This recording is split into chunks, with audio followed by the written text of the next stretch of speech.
경북대 박찬석 전 총장님이야. 그는 고향이 경남 삼천이었습니다. 집안이 가난한 집안이었습니다. 그의 아버지는 그럼에도 불구하고 그를 대구로 유학을 보냈습니다. 대구 중학교로 보냈습니다. 그 당시에 도시로 유학 보내는 것은 집에서 많은 경제적 부담을 감당해야 할 일이었습니다. 중학교 1학년 8반, 그 반 아이들이 총 68명이었습니다. 중간고사를 마치고 기말고사를 마치고 성적표가 나왔습니다. 68명 중에 68등. 부끄러운 성적표를 가지고 고향에 가는 마음이 무거웠습니다.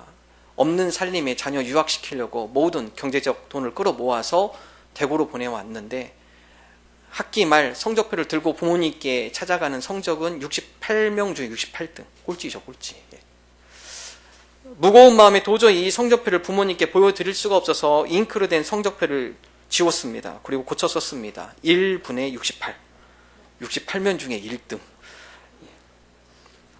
대구로 유학 간 아들이 왔다는 소식에 친지들이 몰려와서 부모님에게 묻습니다. 창석이는 공부를 잘 하는가? 아버지는 대답합니다. 앞으로 봐야지. 이번에는 어쩌다 1등 했는가매. 주변 친지들이 그렇습니다. 자식 하나 잘 뒀네. 1등 했으면 채권 해야지. 당시 가난한 살림이었는데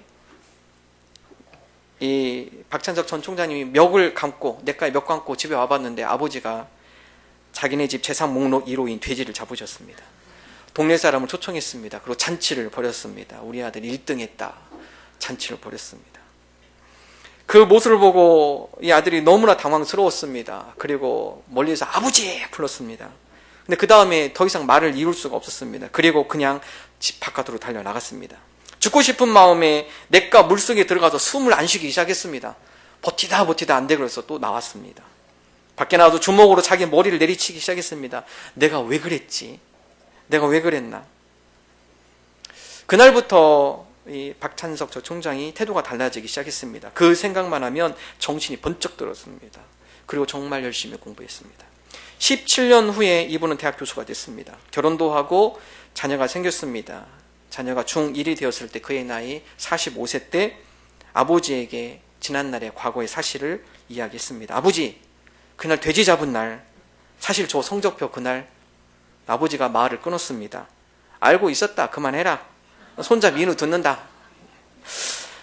부모님은 이미 알고 있었습니다. 그날 성적이 거짓이었다는 것을. 그럼에도 아무런 꾸중하지 않고 기다려 주었습니다. 자식의 위조한 성적을 알고도 재산 목록 1호인 돼지를 잡아 잔치를 하신 부모님의 마음을 박사이고 교수이고 대학 총장인 나는 아직도 감히 알 수가 없다고 그는 고백하고 있습니다.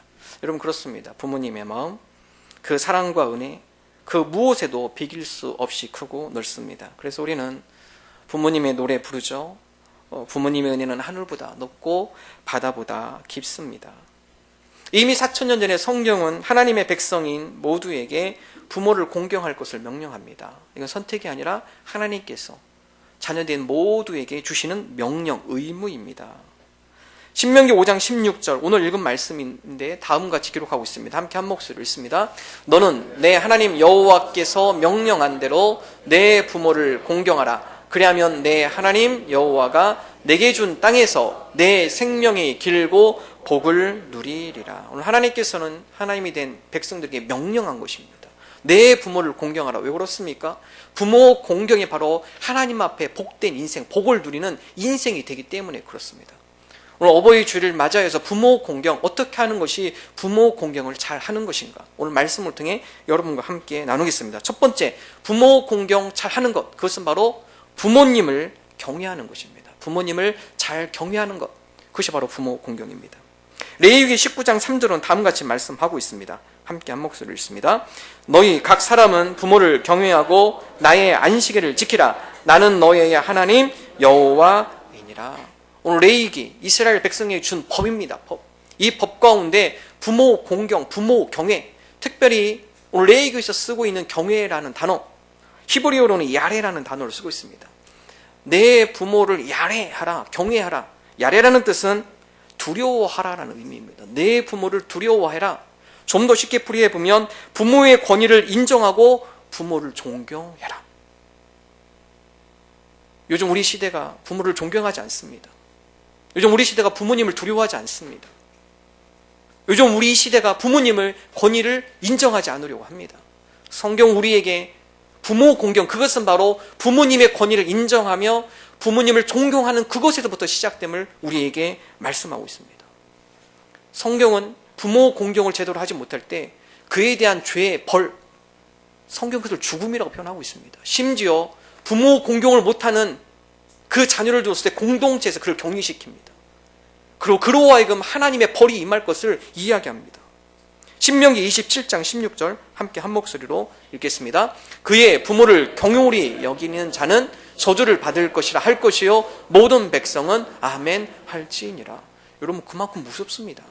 성경에서 부모를 업신여기고 부모를 경홀히 여기고 부모를 존경하지 않고 부모의 권위를 인정하지 않는 자녀들에 대한 벌, 하나님의 저주가 그 가운데 있다. 반면 부모를 잘 공경하는 자, 그들은 하나님의 복을 누릴 것을 성경 우리에게 약속하고 있습니다.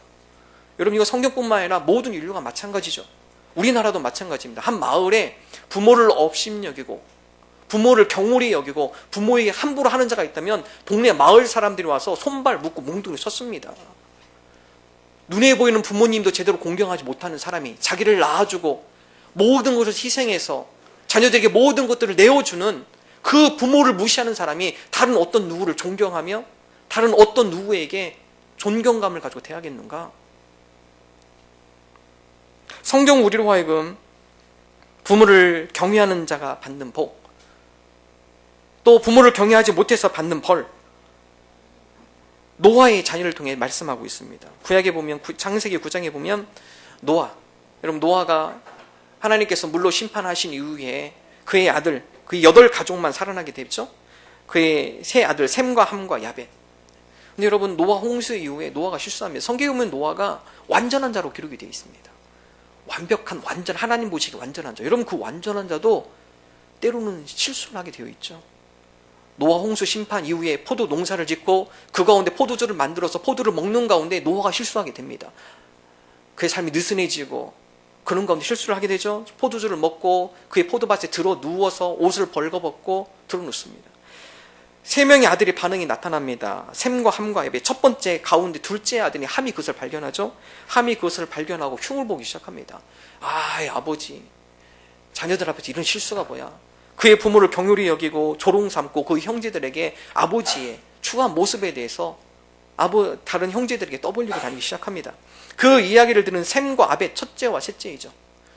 그 얘기를 듣고 급히 아버지 있는 포도밭에 와서 천을 가지고 뒷걸음질쳐서 아버지의 모습을 가리고 들것에 실어서 아버지를 집으로 옮깁니다. 나중에 노아가 이 사실을 알게 돼요. 부모님을 업신여기고 부모님의 여러 모습에 조롱하며 허물을 잡았던 함, 여러분, 그 함은 나중에 그 형과 동생을 섬기는 종이 되어집니다. 부모님의 허물과 부모님의 여러 가지 부족한 모습, 허물을 덮어주고 존경했던 셈과 야벳, 그들은 결국 복을 누리는 삶을 살게 됩니다.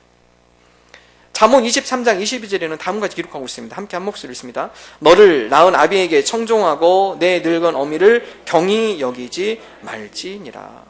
너를 낳은 아비를 청종하는 것, 내 늙은 어미를 경히 여기지 않는 것. 성경 우리에게 교훈을 하고 있습니다. 여러분, 그렇습니다. 가장 아름다운 공동체, 어린아이와 더불어서 젊은이 그리고 연로하신 어르신들이 함께 어우러지는 공동체, 여러분, 그 공동체가 가장 아름다운 공동체, 완벽한 공동체입니다. 어르신들을 통해서 인생의 경륜과 경험과 지혜를 젊은이들이 얻을 수 있기 때문에 그렇습니다. 고려장 풍습이 있던 고구려 때 박정승, 너무나 잘 알고 있는 이야기죠. 박정승은 노모를 모시고 있었습니다. 그 당시에 고구려는 어르신들 어느 정도 나이가 되면 고려장을 했습니다. 지게에 메고 산에 갖다 버리고 오는 것이죠. 더 이상 부모님, 어머님을 숨기고 살다가 더 이상 숨길 수가 없어서 박정승이 지게에 어머니를 이고 산으로 올라갑니다. 그리고 산 깊은 곳에 그가 눈물을 흘리며 어머니를 지게에서 내려놓고 마지막 어머니에게 절을 올립니다. 그리고 다시 되돌아가는 순간 그의 어머니 노모는 다음같이 이야기합니다. 얘야, 나라의 법을 어길 수는 없다. 날이 어둡기 전에 허여 내려가라. 그리고 혹시 네가 길을 잃을까 봐 내가 나뭇가지를 꺾어서 표지를 해 놓았다. 캄캄해서 길을 혼동할 때 나뭇가지가 꺾어진 그곳을 향해서 내려가면 너희 집에 나올 거다. 그 이야기를 들은 박정승이 도저히 발을 떼지 못합니다.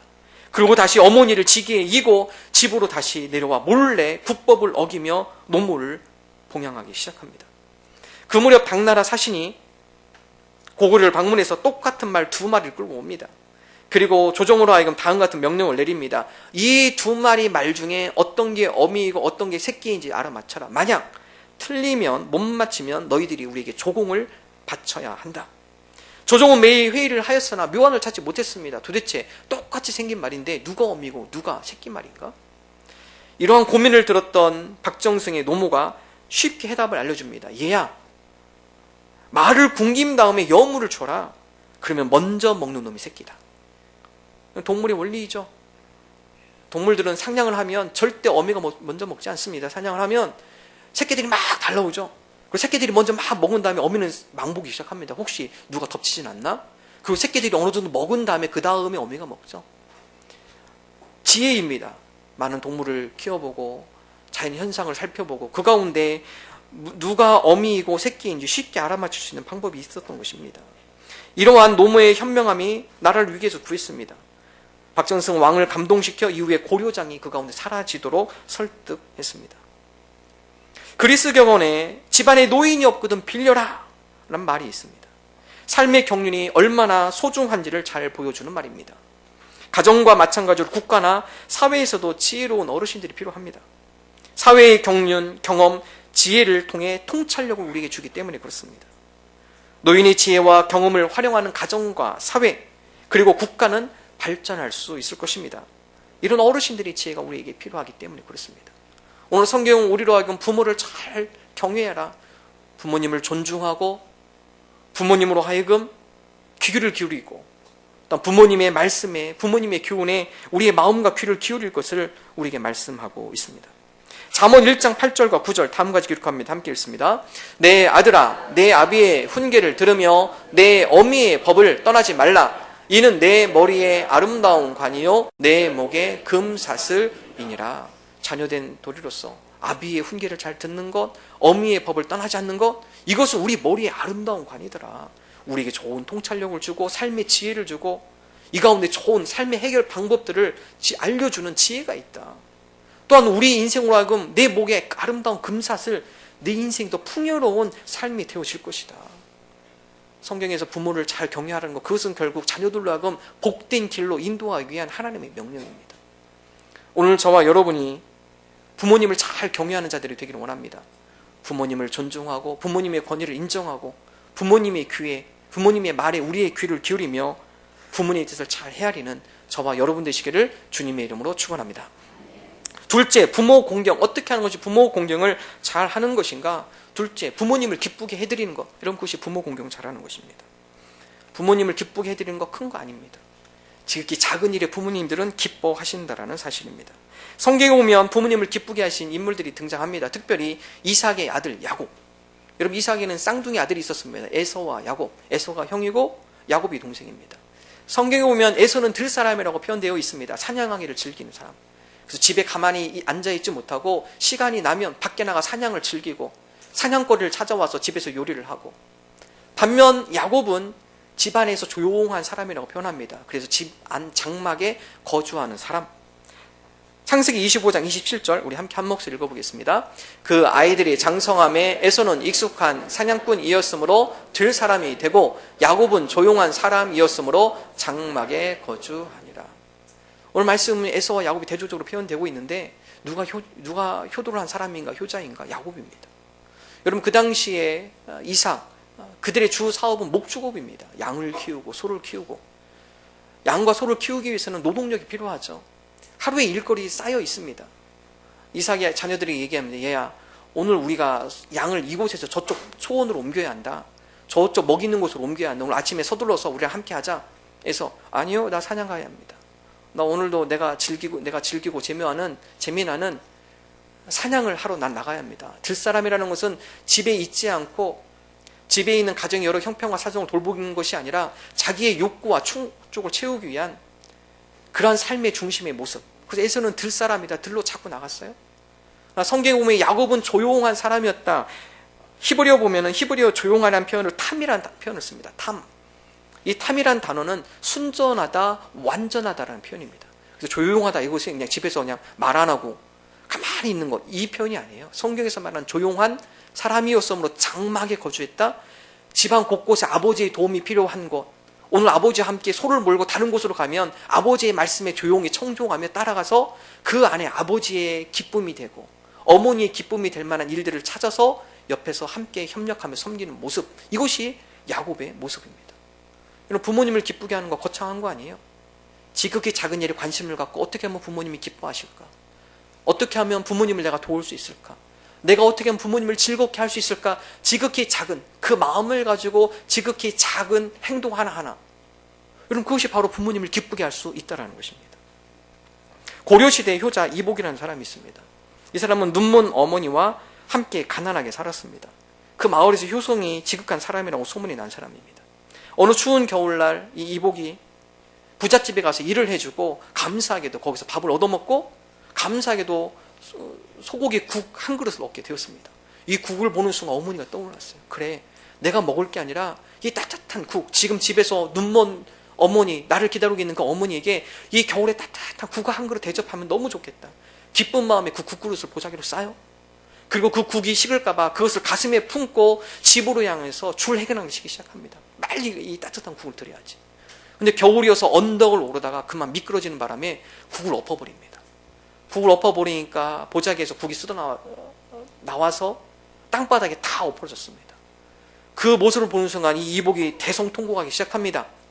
아니, 오늘 이 따뜻한 국그릇 한 그릇으로 어머님을 기쁘게 해준 마음이 간절했는데 내가 어머니를 기쁘게 하지 못한 그 마음에 그곳에서 대성통곡합니다. 여러분, 그곳 이름이요, 국곡에 공주에 있습니다. 그 마을 이름이 갱경골입니다. 가까운 도시예요. 사진 볼까요? 효열문이라고 이복이라는 그 효자를 기르기 위해서 마을 이름을 갱경골, 이복이 이 곡에 올라오다가 어머니를 위해서 소고기 굴을 흘려서 그가 대성통곡, 사람들이 지나가면서 왜 이렇게 울어요? 오늘 어머니에게 따뜻한 국그릇을 대접하고 싶은데 이거 제가 대접하지 못해서 제가 너무나 마음이 아파서 제가 웁니다. 많은 사람들이 그 효에 감동받아서 그곳에 효열문, 이름을 갱경골, 국이 엎어진 국이 엎어진 고개, 이런 이름을 지었다고 합니다. 겨울이 되면 어머니가 잉어를 좋아하셔서 금강에 얼음을 깨서 그 가운데 잉어를 잡아서 어머니에게 잉어를 대접한 효자. 여러분, 그렇습니다. 오늘 설교의 제목이 보석처럼 빛나는 효심. 효자 하나 있으면요, 마을에서 번쩍번쩍합니다. 그 효자 하나 때문에 그 마을이 살아요. 그 효자 하나 때문에 다른 여러 자녀들이 부모님께 어떻게 효도하는지 배우게 됩니다. 보석처럼 빛납니다. 효자 하나 있으면. 오늘 저와 여러분이 우리가 보석처럼 빛나는 효심을 갖는 하나님의 백성 되기를 소망합니다. 중국의 효자로 알려져 있는 왕일민 씨. 이분이 어머니와 함께 900일간의 소풍을 했습니다. 74살의 74세의 아들, 그의 어머니는 99세. 그의 자녀들이 다 출가하고 그리고 그의 아내와 사별을 하고 이 어머니 99세 되신 어머니 집에 같이 살기 시작합니다. 그리고 자녀들을 위해서 온갖 희생하시고 모든 것들을 다 내어주셨던 이 어머니를 위해서 내가 마지막으로 무엇을 해드릴 수 있을까? 어머니, 제가 무엇을 해드리면 좋겠어요? 어머니가 다음과 같이 얘기합니다. 내가 세상 구경 한번 하고 싶구나. 여기에서 서강을 한번 가보고 싶다. 여러분, 서강은요, 이 왕일미 씨가 사는 데는 중국 북쪽이에요. 근데 서강이라는 곳은 제일 남단입니다. 3만 킬로미터가 넘습니다. 한참 고민하다가 돈도 없고 내가 어떻게 어머니를 모시고 갈까 고민하다가 아이디어를 짰습니다. 세발 자전거를 만들었습니다. 볼까요? 왕일미 씨가 운전을 하고 어머니 수레에 어머니를 태우고 900일간을 대장정의 소풍을 떠나기 시작합니다. 쉬엄쉬엄 바쁠 것 없는 그런 가운데 쉬엄쉬엄 이것저것 타오에서 하이닝까지 여행을 하기 시작합니다. 때로는 길을 잘못 들어 며칠 내 산속을 헤매는가 하면 때로는 이런 모습들이 많은 사람들한테 기사화가 되고 각 지역에 뉴스화가 되고 그러면서 예상치 못한 호의를 받기도 합니다. 많은 분들이 그 효심에 감동하여 가서 먹을 것을 어머니 드리라고 먹을 것을 싸주기도 하고, 때로는 지치니까 우리 집 와서 좀 며칠 쉬었다 가기도 하고, 또 어떤 분은 여비가 부족하니까 여비 쓰라고 쌈짓돈 싸서 주기도 하고, 그러면서 여러 가지 어머님과 다투고 화해하고 울고 웃으며 길 이후에서 모자의 정을 점점 쌓아가기 시작했습니다. 결국 이 어머니는 3년 소원한 대로 서강까지 가지 못하고 도중에 소천하게 되어집니다. 물어봅니다. 기자들이 어머니가 어떠셨나요? 어머니가 다음과 같이 얘기합니다. 세상 태어나 이렇게 행복한 적이 없었습니다. 왜 그렇게 행복하세요? 아들과 함께 이야기하며 함께 있는 것이 너무 행복합니다. 그럼 부모님의 행복이 큰 거 아니더라고요. 세계여행 아니더라고요. 예. 부모님의 큰 행복은 자녀가 잘 지내고 있는지, 자녀가 수시로 연락해서 그의 소식들을 전하고 나누고 함께 소통하는 것. 여러분, 이것이 바로 부모님의 기쁨. 큰 것이 아니라, 먼 데 있는 것이 아니라 지극히 가까운 곳에 부모님을 기쁘게 할 수 있다는 사실입니다. 어제 교회에 우리 어르신들 모시고 함께 식사했습니다. 사진 볼까요? 예. 어제 14분 오셨습니다. 오늘 카네이션 다루신 분들입니다. 우리 어머님, 어르신들 같이 식사도 나누고 같이 나눴습니다. 예. 오늘 우리 잠깐 우리 한 분께 이제 물어봤습니다. 어떨 때 기쁘세요? 자녀들이 어떻게 하면 우리 부모님들이 기뻐하시나요? 예. 큰 거 아니에요.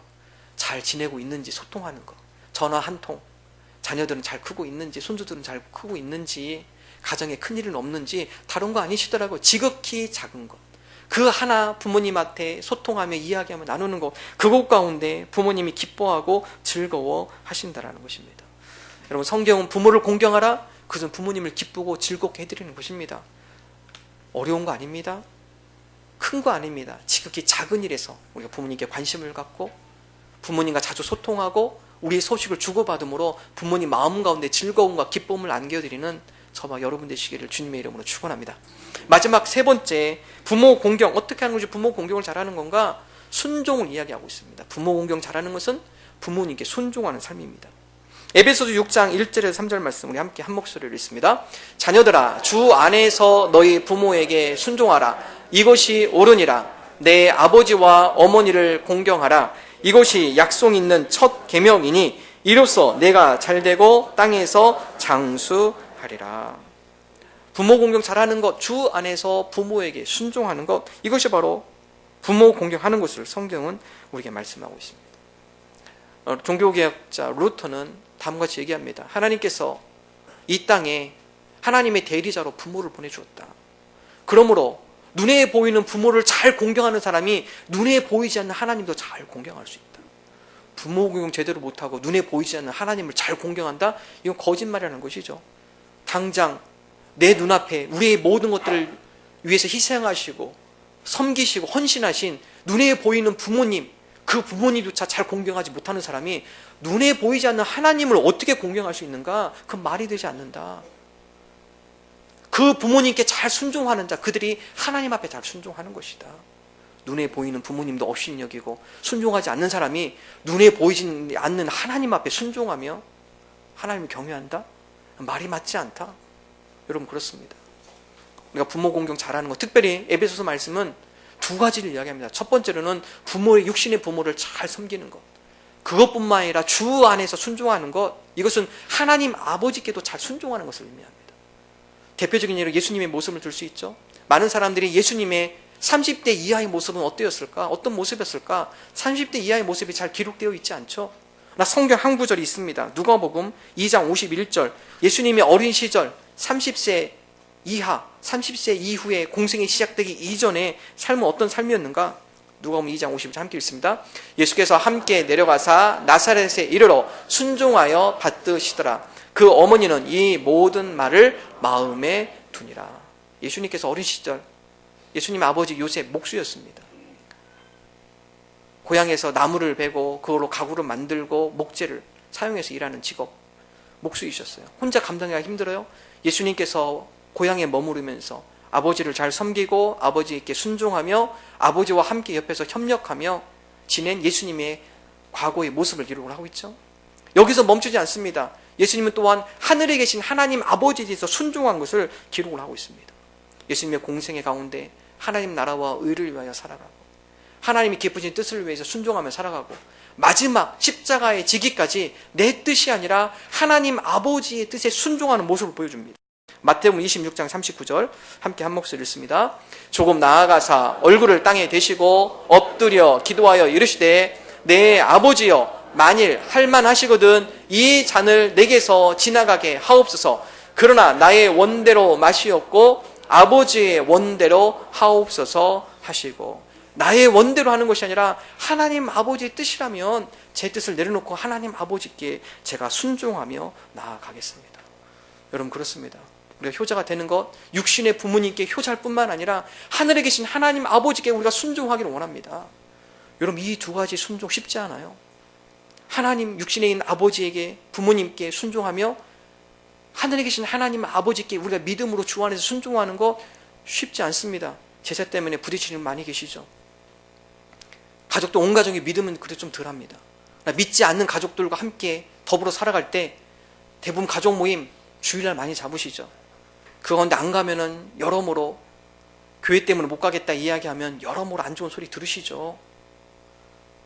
우리 주변에 있는 친지들한테 인정받고 하나님 앞에 인정받는 거 쉽지 않습니다. 상당히 어려운 일입니다. 그런데 방법이 없어요. 우리의 친지, 육신의 부모님에게도 친지들에게도 우리가 효도해야 하고 하늘에 계신 하나님 아버지께도 우리가 효도하는 것, 우리가 그만큼 더 부지런히 살아야 합니다. 우리가 그만큼 더 열심히 섬겨야 합니다. 우리가 그만큼 더 많이 희생하고 헌신해야만 합니다. 다른 방법은 없습니다. 나는 하늘에 계신 하나님 아버지만 섬기기 위해서 내가 육신의 모든 친지와 육신의 부모님의 관계는 끊겠다? 여러분, 그거 불효예요. 불효입니다. 그거. 주 안에서 부모님께 순종하라는 의미는 육신의 부모도 잘 섬길 뿐만 아니라 하늘에 계신 하나님 아버지께도 잘 섬겨야 한다. 효자가 되어야 한다. 그러기 위해서 우리가 더 뛰셔야 돼요. 더 뛰어야 합니다. 더 열정으로 노력을 하시고 더 헌신하고 수고할 방법밖에 없다라는 사실입니다. 존경하는 목사님 중에 고 이중표 목사님, 이분은 어릴 적 소망이 부모님께 효도하는 효자, 또 하나님 아버지께 효도하는 효자. 그의 부모님은 신앙생활을 하지 않았습니다. 그의 아버지는 술주정꾼입니다. 그러나 그 마음 가운데는 늘 부모님에 대한 효도의 마음이 있습니다. 내가 커서 우리 부모님, 지금도 효도를 잘하지만 더 크면 클수록 더 큰 효자가 돼야지. 그 당시에 동네에서 효자는 많은 사람들, 마을 사람들이 알아줬다고 그래요. 그래서 나도 우리 마을에서 최고 효자가 돼야겠다. 그래서 이분의 기록에 의하면 아버지가 밭일을 하고 있으면은 학교 갔다 가방 들고 와서 밭일에는 아버지 앞에서 절을 한대요. 아버님, 저를 낳아주셔서 감사합니다. 아버지가 갑자기 너무 이상하게 생각해서 어떻게 나한테 저런 애가 나왔나, 너무 희한하게 생각할 정도로 지나가다가 아버지 밭에서 일하시는 모습은 눈물이 나고, 아버지를 내가 조금 더 잘 섬겨야지.